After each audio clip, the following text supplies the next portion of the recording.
International Women's Day, the day that men with girlfriends wake up, see the words International Women's Day trending on Facebook and suddenly wonder, shit, do I have to do something right now? It took place on Tuesday, and around the world, countries celebrated with varying degrees of success. For instance, in Russia, where it's observed as a public holiday, Vladimir Putin went on TV with a message for women. Дорогие женщины, Dear women, I wholeheartedly congratulate you on International Women's Day. все успевать. You have time for everything, manage a great load of issues, and stay gentle, bright, and charming. Okay.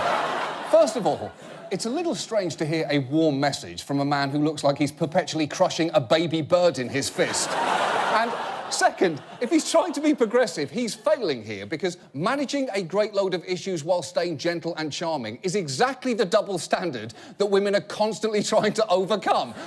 Yes, women, it is great to see you so confident, capable and career-focused, and sometimes you're not even a shrill bitch about it. It's very nice.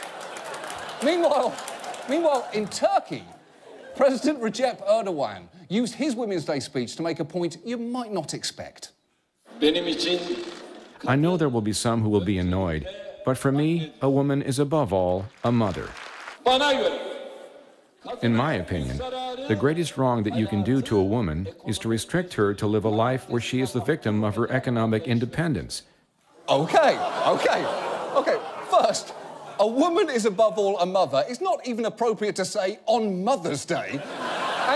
And also, economic independence is far from the greatest wrong you can do to a woman. There is a list that runs from genital mutilation through Nancy Meyers movies that you need to get through first. Now, as for China, a shopping mall there offered discounts in honour of Women's Day, but only to good-looking women after their facial appearances were scored by a face scanner.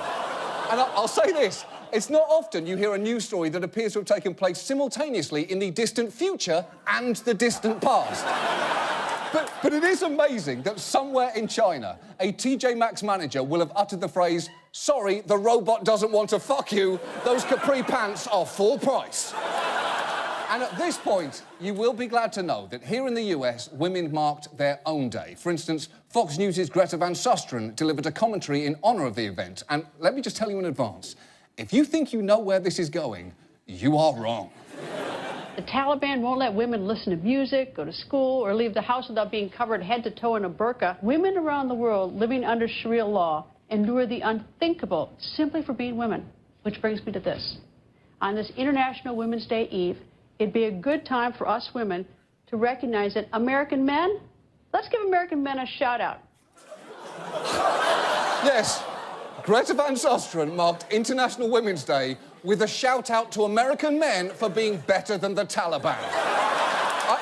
I didn't even know this was possible, but I'm pretty sure she just leaned out.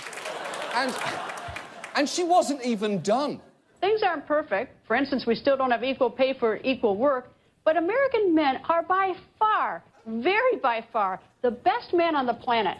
And we American women, we may not say it, but we know that. And American men deserve to hear that from us. You know, there may be no more fitting tribute to the state of women internationally than someone giving men credit for doing basically nothing.